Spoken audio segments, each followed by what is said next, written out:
Meus queridos, nós estamos encerrando uma série de mensagens baseadas na carta de Tiago, lições muito práticas para a nossa vida, e hoje vamos falar de um recurso indispensável para o crente. Afinal de contas, a oração é algo que é fundamental na vida do cristão, além de ser um privilégio sublime e sagrado. Quando a gente cresce na vida cristã e enfrentamos adversidades, é diferente quando enfrentamos as adversidades da vida conversando com Deus por meio da oração. Então a oração ela tem um efeito muito salutar na vida do crente. É fundamental para a nossa vida. E ela deve ser praticada de maneira individual, lá na convivência particular de cada um, mas também coletivamente. E nessa noite, de alguma maneira, eu gostaria que a palavra de Deus pudesse despertar você para a vida de oração, para uma vida que pudesse, de fato, levar Deus a sério e profundamente se voltar para Ele e ter uma vida mais profunda na presença dEle. Isso é fundamental para todos nós.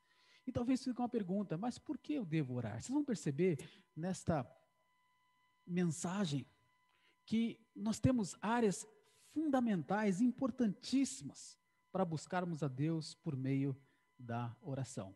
Tá bom? Então, abra sua Bíblia em Tiago, capítulo 5. Você também está em casa, tá certo? Acompanhe a leitura aí. Leia na sua Bíblia também. Abra lá.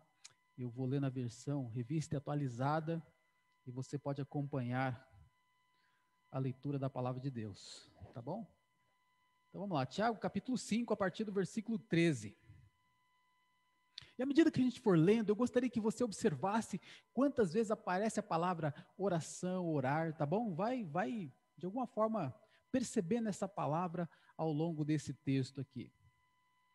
Então diz assim a palavra de Deus a partir do versículo 13 de Tiago, capítulo 5. Está alguém entre vós sofrendo? Faça oração. Está alguém alegre? Cante louvores. Está alguém entre vós doente? Chame os presbíteros da igreja, e estes façam oração sobre ele, ungindo-o com óleo em nome do Senhor. E a oração da fé salvará o enfermo, e o Senhor o levantará. E se houver cometido pecados, ser-lhe-ão perdoados. Confessai, pois, os vossos pecados uns aos outros e orai uns pelos outros, para serdes curados. Muito pode, por sua eficácia, a súplica do justo. Elias era um homem semelhante a nós, sujeito aos mesmos sentimentos, e orou com instância para que não chovesse sobre a terra, e por 3 anos e 6 meses não choveu. E orou de novo, e o céu deu chuva, e a terra fez germinar seus frutos. Meus irmãos, se algum entre vós se desviar da verdade e alguém o converter, sabei que aquele que converte o pecador do seu caminho errado salvará da morte a alma dele e cobrirá a multidão de pecados. Então, meus queridos, eu queria dividir essa mensagem aqui em dois. Vou falar em primeiro lugar, em que situações nós devemos orar? Coisas práticas da vida, em que situações devemos orar? E depois eu queria rapidamente falar um pouquinho sobre essa ideia da eficácia da oração. Tá certo? Então vamos lá, em que situações nós devemos orar? Em primeiro lugar, o texto mostra que está alguém entre vós sofrendo, ou seja, nas aflições. Porque se alguém está passando, experimentando sofrimento, o que ele deve fazer? Conversar com Deus, orar. Um grande homem de Deus chamado Paulo, o apóstolo Paulo, ele sofreu aflições como criminoso. Esse grande apóstolo também ele sofreu aflições no ministério. Ao longo da sua vida teve muitas adversidades, mas uma coisa ele ensinou para todos os crentes que é o seguinte: orai sem cessar. Então, meus irmãos, quando a gente volta aqui para Tiago e nós percebemos, está alguém entre vós sofrendo? Faça oração. Então eu queria que você repetisse comigo. Na aflição farei oração. De novo, na aflição farei oração. É isso, queridos. E aqui não importa muito que tipo de aflição você está passando. Seja ela no âmbito de ser perseguido justamente, seja por causa do ministério, seja aquilo que você está passando, algo que venha contra você, a orientação de Deus é faça a oração. E a oração é algo assim, como eu disse no início, é um privilégio. Poder repartir com Deus os nossos desejos, porque a oração, ela expressa um desejo. Você pede alguma coisa para Deus, você quer algo mudado, você quer ver uma realidade transformada. Então, meus queridos, quando nós estamos passando por aflição, você passa por aflição, fale o que se passa na sua vida com Deus. Não omita nada, abra ao Senhor os seus sentimentos mais profundos. E sabe um livro que pode ajudar você a expressar sentimentos para Deus? O livro dos Salmos. Ele fala de inveja, ele fala de medo, ele fala de ansiedade, ele fala de preocupações. Porque muitas vezes a gente fica com receio de abrir o coração para Deus, mas abra. E de vez em quando leia alguns salmos para ajudar você a entrar nessa profundidade da sua vida de oração com Deus. Está alguém sofrendo? Faça oração. Por um outro lado, meus irmãos, está alguém entre vós alegre? E deixa eu explicar para vocês o que significa essa palavra alegre. Alegre aqui não significa alguém que não está passando por nada de errado na sua vida. Tá bom? Porque às vezes a gente pensa assim que alegria significa eu não tenho dificuldade, eu não tenho problema, eu não tenho nada acontecendo de ruim e de errado na minha vida.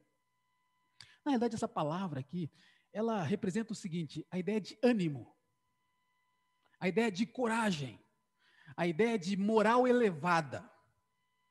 Então, se tem alguém que está animado apesar da aflição, que está com seu moral elevado apesar da aflição, alguém que está com coragem apesar da adversidade, esta pessoa deve expressar isso em louvor a Deus. Cante ao Senhor, louve ao Senhor, bendiga o seu nome. É interessante que essa palavra aqui, ela é usada, essa palavra alegria aqui, ela é usada como coragem, naquela situação em que o apóstolo Paulo, quando ele viajava para Roma, e o barco que ele estava naufragou. E Deus tinha falado para Paulo o seguinte: Paulo, pode avisar a turma aí que ninguém vai se perder, se ficar no barco. Se sair fora do barco antes, vai perecer. Mas se ficar no barco e naufragar junto com o barco, ninguém vai perecer. E aí Paulo, então, ele diz assim, coragem. Então nós temos um camarada animado, com um moral elevado, dizendo para as pessoas assim, pessoal, coragem, ânimo, ninguém vai morrer nesse naufrágio. É essa a ideia, meus queridos. Então, quando a gente está nessa situação, os demais estão abatidos, os demais estão preocupados, quando você está com o seu moral elevado diante do Senhor, louve a Deus, exalte a Ele, glorifique o seu nome, porque em situações assim, é muito pertinente louvar ao Senhor. Eu sei que a gente deve louvar a Deus em todas as situações, até mesmo nas adversas, mas muito mais, meus queridos, nos dias de alegria. Nos dias em que a sua confiança em Deus está firme e forte, fundamentada no Senhor. Quando a gente pode reunir com outras pessoas, quando a gente pode ter instrumentos. Então o louvor congregacional ele tem esse aspecto assim gostoso, né, da gente poder expressar o nosso louvor a Deus. Deixa eu colocar uma situação bem interessante aqui. Às vezes a pessoa tem uma semana, qualquer pessoa, tá? Ela tem uma semana que ela pode considerar uma semana boa. Como foi sua semana? Ah, muito boa. O que aconteceu na sua semana? Olha, eu trabalhei, eu fiz isso, eu fiz aquilo, eu consegui terminar meus projetos e tudo mais e tal e tal. Então a pessoa teve uma semana que foi tudo deu certo. Aí você chega para essa pessoa e fala assim, então tá bom, então isso significa que esse final de semana, né, a gente vai se reunir para louvar juntos a Deus. Muitas vezes a pessoa diz assim, mas eu estou cansado, porque a minha semana foi boa, mas eu me cansei. E domingo é o meu dia. Faz sentido isso? Não faz. Porque se eu estou alegre e as coisas estão fluindo bem, muito mais motivo eu tenho para louvar a Deus. E que bom que vocês estão aqui. Que bom que vocês separaram esse tempo em casa para também participar desse tempo de adoração a nosso Deus. Porque tem muitas pessoas, como a gente acabou de cantar aqui, recebendo as bênçãos de Deus, né, curtindo esta vida agradável que Deus dá, sem ter tempo para louvar, para agradecer, para bendizer o nome dEle. Então, está feliz? Cante, tá bom? Liga o som lá, cante em casa, cante com os irmãos, cante, bendiga o nome do Senhor. Então, meus queridos, em primeiro lugar, que situações devemos orar? Nas aflições, tá? Na aflição farei oração. Vamos lá? Na aflição farei oração. Segundo ponto, meus queridos, veja só. Ele fala, está alguém entre vós doente? A gente listou aqui uma série de pessoas. A gente está vendo uma época de pandemia. A gente tem ouvido falar muitas pessoas passando por enfermidade, né? Hoje em dia, mais comum é se falar de Covid, né?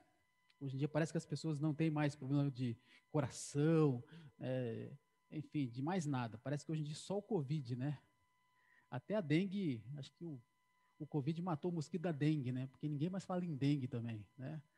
Mas enfim, queridos, está alguém aí entre vós, como ele diz aqui, doente? E essa palavra aqui, doente, é alguém que está fraco fisicamente. Alguém que está abatido, alguém que passou por uma situação e agora está na sua fraqueza, sem condições até mesmo de ir para a igreja, de orar. Sabe quando a doença vem, quando você está numa situação de fraqueza tão grande, em que o seu físico ele é afetado e afeta o seu lado espiritual, que às vezes você fala assim, mas você está orando, a pessoa fala assim, eu não tenho nem condição de orar. Essa é a ideia. De alguém que está assim. Mas é interessante que a palavra de Deus fala que ao padecer de uma enfermidade, você não deve sofrer sozinho. Mas eu não estou em condição de orar. Aí ele faz, a orientação bíblica é o seguinte, devo chamar os presbíteros para orar. Você pode repetir isso comigo? Devo chamar os presbíteros para orar. De novo, devo chamar os presbíteros para orar. Meus irmãos, o que Deus está mostrando aqui na sua palavra é que o crente, ele não precisa passar pelo sofrimento sozinho. Ele pode envolver no seu sofrimento a igreja que ele participa. E aqui especificamente falando a liderança desta igreja. Participando junto daquele irmão. Então a liderança da igreja deve demonstrar cuidado quando for solicitada. Perceba aqui que em instante algum fala que a liderança da igreja deve ter uma bola de cristal para saber do crente que está sofrendo. Mas o crente que está sofrendo, ele deve chamar os presbíteros. Ele deve chamar a igreja para participar da sua adversidade. E eu sei que muitas pessoas ficam com o seguinte pensamento, eu não sei se você já pensou assim, se você já pensou dessa maneira, quer dizer que esse pensamento está errado, tá bom? Você que está em casa também, se já pensou assim, esse pensamento está errado. Eu não quero incomodar. Mas aqui a Bíblia está dizendo que é para incomodar. Você está sem condições de orar, você está sem condições, você está fraco, fisicamente, espiritualmente, chame os presbíteros para orar. E aqui eles chegam com uma série de, Deus dá uma série de orientações aqui, e as pessoas ficam pensando muito mais nessas orientações que só tem aqui nesse texto. Então significa que não é uma orientação, vamos pensar assim, generalizada, mas a orientação de orar sim, essa é reforçada nesse texto e em vários outros. Chame os presbíteros da igreja e estes façam oração sobre ele, ungindo com óleo em nome do Senhor. A partir desse texto aqui, chegou-se até a compreensão, por volta do século XII, da ideia da extrema unção. Tem que ungir a pessoa que está numa dificuldade, e quando ela estiver partindo dessa para outra, você precisa ter um sacerdote ali ungindo esta pessoa. Não tem nada a ver com o texto. Não é isso que o texto está falando.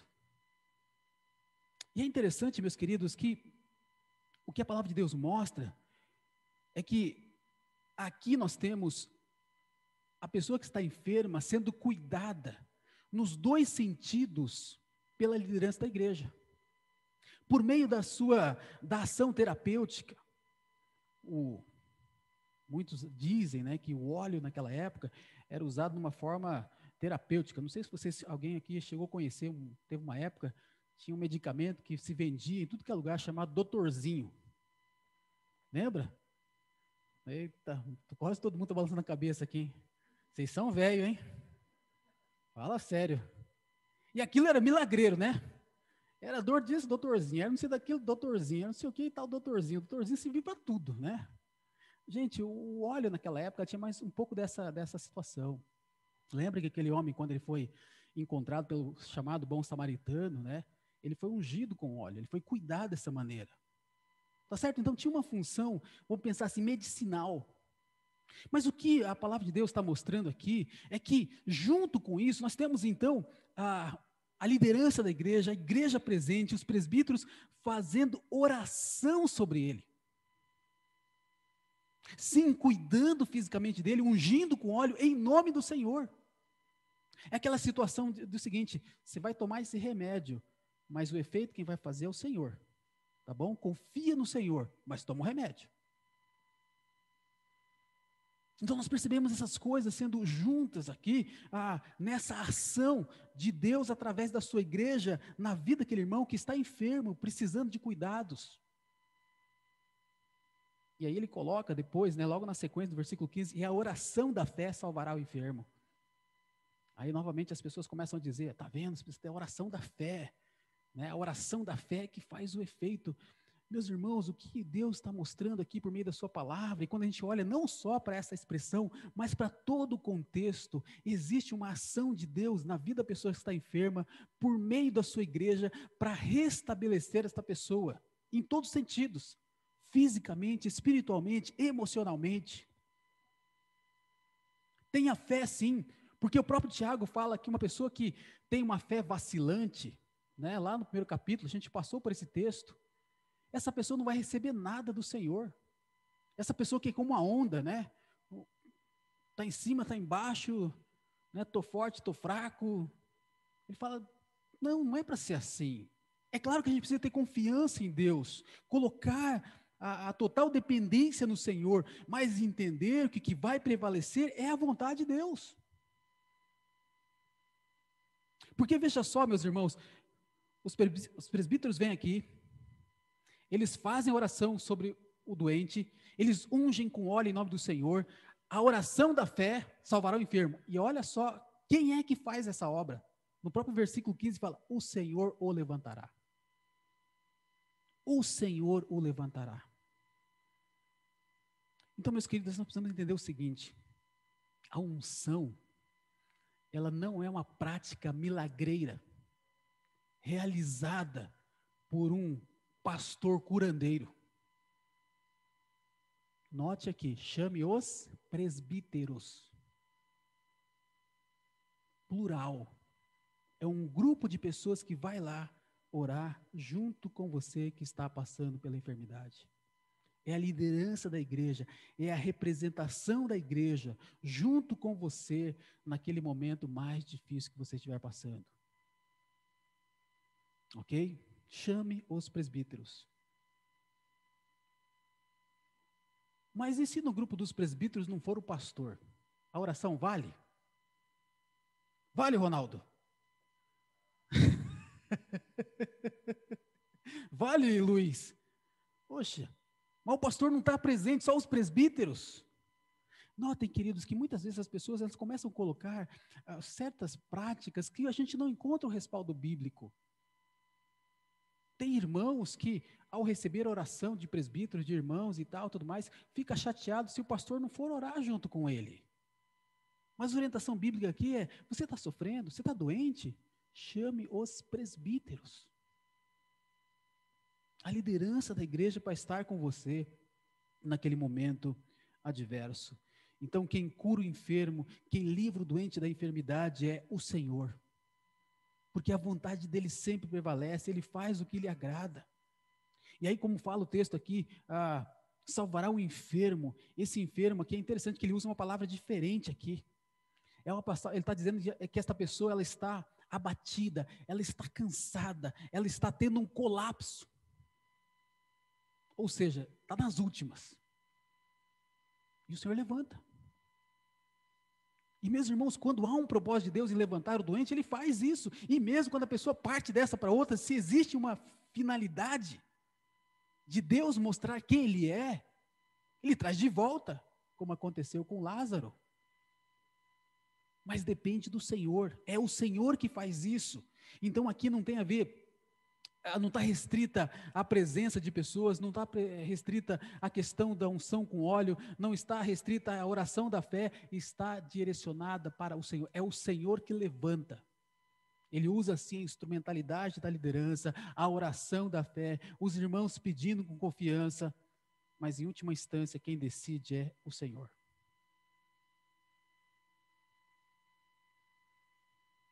É Deus quem levanta, meus irmãos. É Deus quem levanta. Qual é a sua parte, então, quando você estiver doente e falar, olha, eu estou sem condição, não estou conseguindo nem orar de novo, nem fazer oração ao Senhor. Vamos repetir? Devo chamar os presbíteros para orar. Vamos repetir? Devo chamar os presbíteros para orar. Meus irmãos, é isso que a Bíblia ensina. Tá? Deixa eles participarem daquele momento difícil que você está passando. Vai incomodar? Não fica pensando nisso, tá? Faz o que a Bíblia está mandando. Chame os presbíteros. Você deve chamar os presbíteros para orar.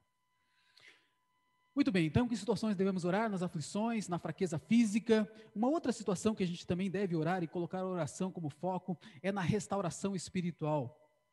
Perceba o seguinte, que no versículo 16, no versículo 15 mesmo, no finalzinho, ele fala que o Senhor o levantará.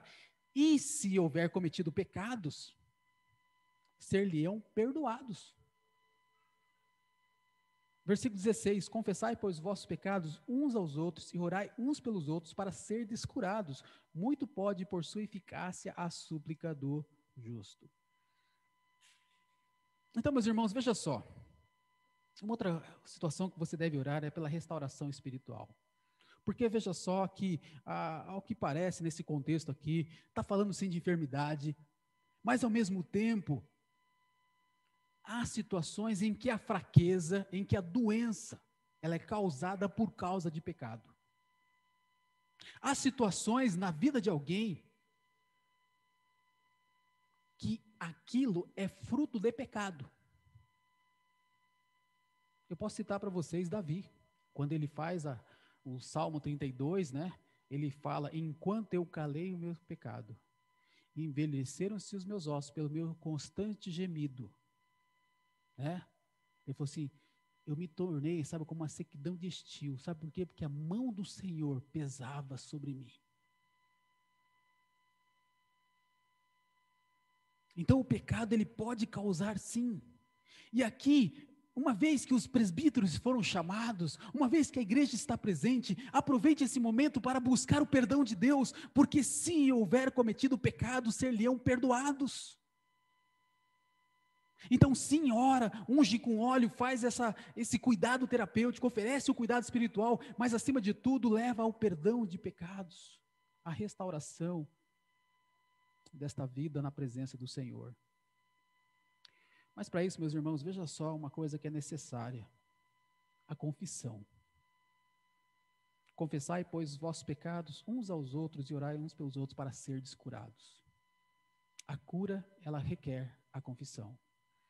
É interessante, meus irmãos, que confessar, essa palavra no original, vem lá de onde tirou nossa palavra, homologar, né? Ela tem a ver, então, com uma série de coisas. Por exemplo, consentir totalmente com Deus de que sou pecador. Concordar completamente com a palavra de Deus de que não há um justo sequer. Reconhecer abertamente o pecado como ofensa contra Deus. E sem reservas, confessar os pecados cometidos nominalmente ao Senhor. Isso é confissão. A cura vem pela confissão. E o crente deve, e é interessante, né, que a palavra de Deus aqui não mostra que você deve confessar ao sacerdote, tá? Eu tinha pensado em montar a cabininha aqui para ouvir as suas confissões, mas o texto fala para eu não fazer isso. Mas eu pensei em montar a cabininha aqui para escutar os pecados dos irmãos aí, né? Mas não, gente, confessar vossos pecados uns aos outros. Então não é só contar para o pastor, é contar para todo mundo. É confessar, é falar das suas dificuldades. Aí você fala assim, mas como é que é isso? Conta-se, né, os historiadores, que essa prática de confissão de pecados pública, isso acontecia na igreja, no início. Então o irmão, por exemplo, hoje é dia de ceia, e aí a pessoa fala assim, olha, eu gostaria de confessar o meu pecado, irmão. Essa semana eu fui fazer um negócio com o Sérgio e eu peguei parte do troco, ficou comigo. Ah, eu queria confessar o pecado aqui. Sabe, as pessoas começaram a levantar no meio da igreja confessando seus pecados. Aí alguém achou por bem e falou, acho que não é bom falar para todo mundo, né, abertamente seu pecado. Aí o que fizeram? Montaram a cabininha. Então a pessoa, em vez de falar publicamente, ela vai lá na cabininha e confessa para o sacerdote.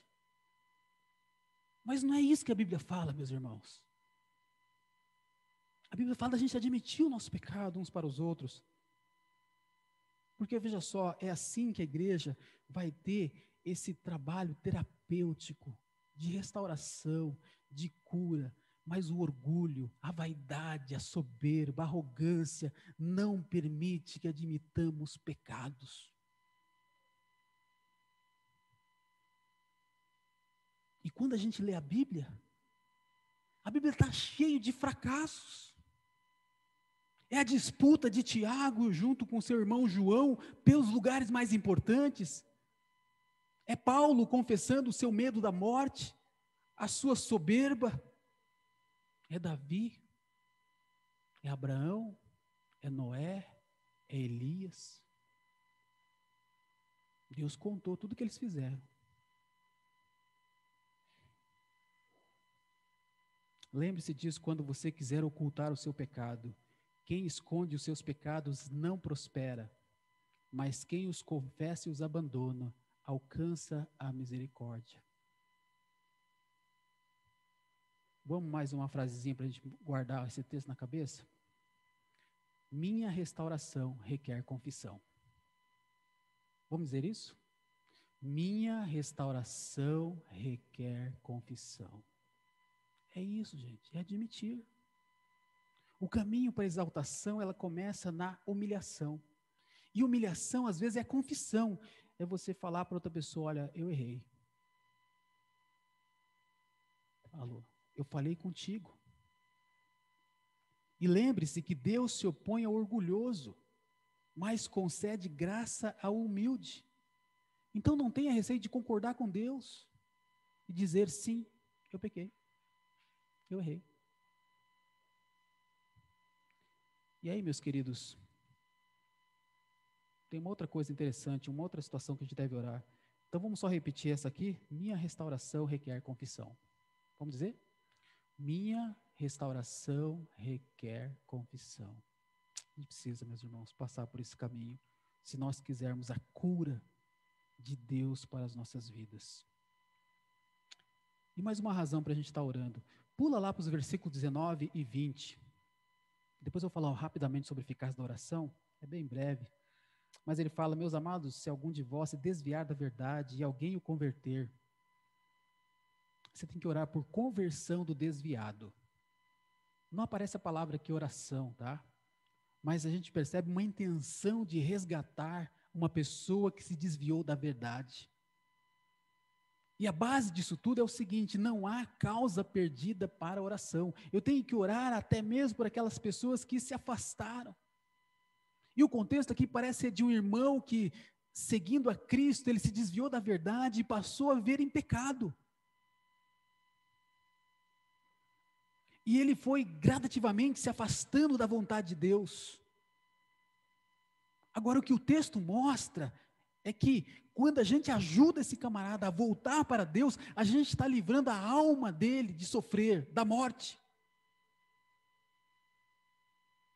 Porque muitas vezes uma pessoa entregue ao pecado, ela pode sofrer fisicamente, ela pode ficar enferma e ela pode morrer.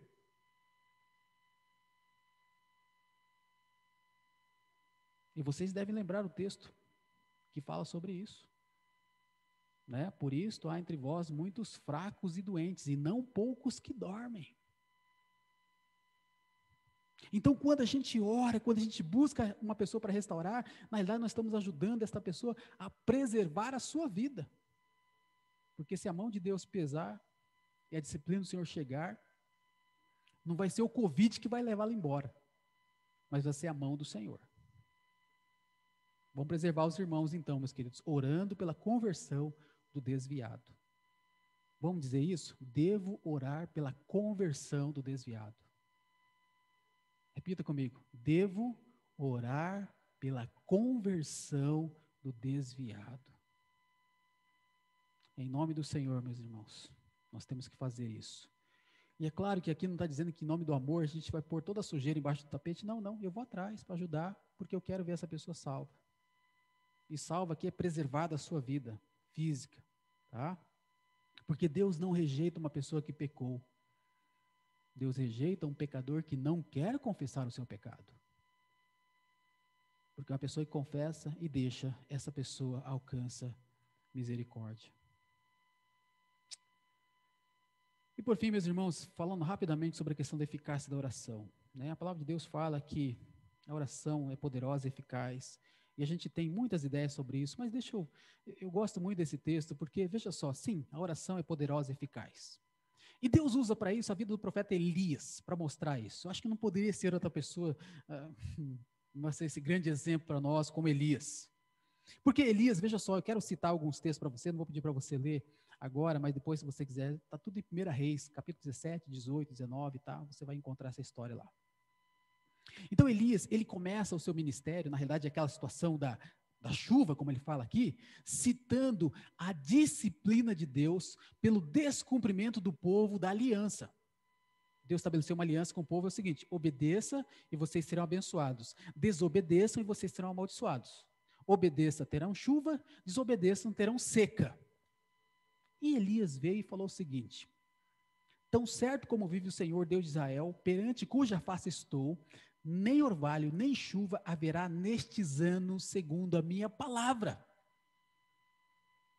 Mas ele estava baseando isso na aliança do Senhor. E aí passaram-se os anos, e Deus informa para Elias quando ia chover de novo. Diz o texto bíblico, muito tempo depois, veio a palavra do Senhor a Elias, no 3º ano, dizendo: vai apresentar-te a Acabe, porque darei chuva à terra. Então Deus avisa Elias que chegou a hora de terminar aquele período de seca. E Elias então vai se apresentar. E agora, aqui chama atenção, meus queridos, porque é nessa ida de Elias para conversar com Acabe que tem aquele famoso encontro, aquele debate entre Elias e os profetas de Baal. Lembra disso? Né? Elias contra os profetas de Baal. E o desafio era o seguinte: o fogo cair do céu e consumir o altar. Os profetas de Baal não conseguiram. Após horas de súplicas, nada aconteceu. Elias orou e o fogo caiu, consumiu o altar e tudo mais. A resposta do povo é: só o Senhor é Deus. Meus irmãos, tudo funcionando a mil maravilhas. Elias fala, ele ouve a voz de Deus, ele ora, fogo cai do céu. Aí a Bíblia fala o seguinte: ele subiu ao Monte Carmelo, encurvados para a terra, meteu o rosto entre os joelhos e disse para o seu moço: sobe e olha para o lado do mar. O moço subiu e olhou e disse: não há nada. Então Elias falou: volta. E ele foi de novo. E isso aconteceu por 7 vezes. Na 7ª vez, eis que se levanta do mar uma nuvem pequena, como a palma da mão de um homem. Então disse ele: sobe e dize para Acabe: aparelha o teu cavalo e desce, porque a chuva não te detém, para que a chuva não te detenha. Dentro em pouco os céus se enegreceram com nuvens e vento, e caiu grande chuva. Choveu. Mas é interessante que a história não termina aqui, porque logo na sequência, Jezabel faz uma ameaça. Jezabel, mulher de Acabe, contra Elias. Elias foge para uma caverna e pede para morrer. E sabe qual a conclusão de Tiago aí para nós? Elias era um homem como eu e você. Mas quando Deus quis usá-lo, quando Deus, através da sua oração, resolveu fazer a sua obra, Deus o fez. Então, meus queridos, o ensino é o seguinte: o que Deus fez através de Elias, Ele poderia fazer através da sua vida, através da sua oração. Por quê? Porque Elias era como você. Então, nunca esqueça disso quando você for orar. Peça assim, com fé, confiando na ação soberana de Deus. Se Deus quiser, vai acontecer. Se Ele não quiser, não vai acontecer. Mas saiba que Deus pode usar você para ser um grande instrumento dEle. A oração é poderosa e eficaz, porque há um Deus poderoso e eficaz por trás da oração. É nisso que a gente tem que focar. Não é se o tamanho da minha fé é grande ou pequena, se eu estou isso ou se eu estou aquilo. Sim, isso é importante quando ele fala que é a oração da fé. Eu preciso confiar, eu preciso acreditar que Deus vai fazer. Sim, mas eu tenho que entender que além da minha vontade, da minha fé, existe um Deus soberano tomando conta de tudo. Então, meus queridos, a oração é um recurso indispensável para nós, para todo crente. E como eu disse, eu gostaria que Deus, através da sua palavra, despertasse você para uma vida de oração. Eu não sei como é a tua vida de oração agora, mas desde pequeno eu cresci numa igreja em que a gente cantava musiquinha, né, que é leia a Bíblia e faça oração se quiser crescer. E é interessante, meus irmãos, eu aconselho pessoas, aconselho casais, eu aconselho crentes novos, crentes velhos, e muitas vezes essa pergunta eu faço: como está a tua vida com Deus? Muitas vezes a pessoa não está lendo a Bíblia, muitas vezes não está orando. Na grande maioria das vezes isso não está acontecendo. Leia a Bíblia, faça oração, se quiser crescer. Um recurso indispensável para o cristão é a oração. Ore sem cessar, empenhe-se na oração, tenha uma vida constante de oração. Esse é o recurso de Deus para a sua vida, para você passar pelas aflições que virão pela frente. Amém?